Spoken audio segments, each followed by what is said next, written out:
دوسرا للتزکیہ، be be فرما رہی ہیں کہ یہ جو آپ مالیات نکالتے ہیں، خمس و زکوٰۃ نکالتے ہیں، خیرات نکالتے ہیں، اس سے پیسہ پاک ہو جاتا ہے۔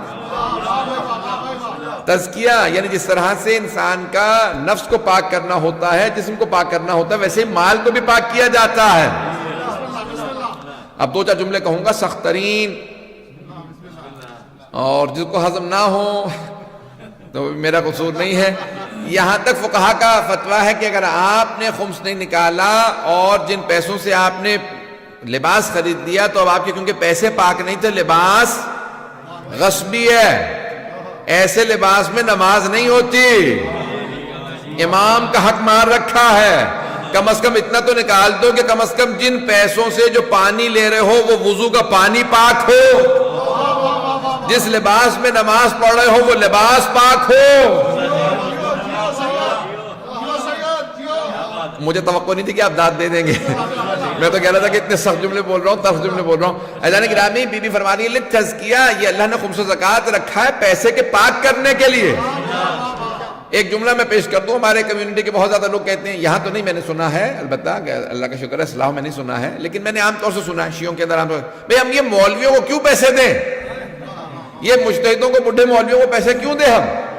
عزیزان گرامی، اگر آپ کا دل نہیں مانتا نہ دیجئے انہیں، خود مستحق تک پہنچا دیں۔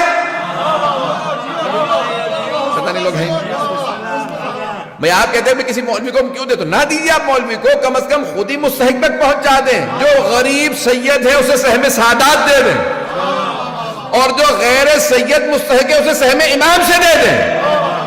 نہیں ہے مجمع بسہم امام، بھئی امام علیہ السلام اپنے اوپر نہیں خرچ کرتے، یہ جو کمیونٹی کے غیر سادات لوگ ہیں، امام سہم امام سے اسی کو دیں گے۔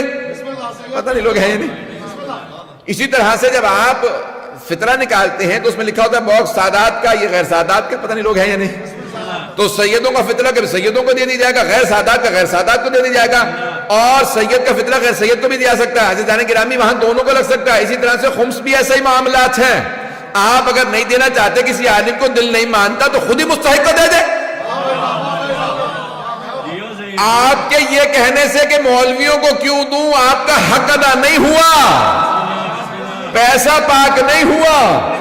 مستحق جب تک موجود ہے آپ پہ واجب ہے، خمس اگر تو دینا ہوگا، زکوٰۃ اگر واجب ہے تو دینی ہوگی۔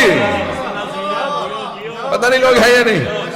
تو یہ کہہ دینا کافی نہیں ہے میں مطمئن نہیں ہوں، اللہ پھر بھی آپ کو کہے گا کہ فرشتوں سے گریبان پکڑو اس کا۔ مطمئن نہیں تھا تو تجھے مستحق نظر نہیں آ رہا تھا؟ بھئی مولوی اگر تجھے مستحق نظر نہیں آ رہا تھا تو کیا تجھے عوام میں بھی کوئی مستحق نظر نہیں آ رہا تھا؟ اور مجھ جیسے تو 2% بھی نہیں ہے، مجھ جیسے مولوی تو 2% بھی نہیں، گاڑی ہو مکان ہو 80 90 95% 95% سے زیادہ تو وہ پھر بھی ویسے ہی ہوتے ہیں، نہ مکان ہوتا ہے نہ گاڑی، کچھ بھی نہیں ہوتا۔ پتہ نہیں لوگ ہیں یا نہیں، پتہ نہیں لوگ ہیں یا نہیں۔ بھئی یہ مجھ جیسے دو چار کو دیکھنے کے بعد آپ فیصلہ کیوں کر لیتے ہیں کہ عالم دین کوئی مستحق ہی نہیں ہے؟ میں خود کہہ رہا ہوں میں مستحق نہیں ہوں، اگر مجھے دے بھی دے تو سہم سعادات مجھے نہیں لگتا، کیونکہ سہم سعادات کے لیے فقر و فاقہ شرط ہے۔ جس کا سال کا پورا خرچہ نہ ہوتا اسے سہم سعادات دے سکتے ہیں۔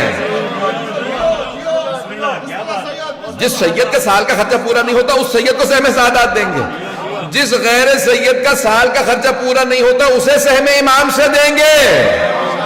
کھاتے پیتے کو نہیں لگتا خمس و زکوٰۃ۔ بات پہنچ رہی ہے نہیں پہنچ رہی ہے؟ تو یہ کہنا کافی نہیں ہے بھئی مولویوں کو کیوں دیں، مولویوں کو نہ تو مستحق کو خود دے دو۔ بینی و بین اللہ، میرے اور خدا کے درمیان میں، میرے اور امام کے درمیان معاملہ ہے۔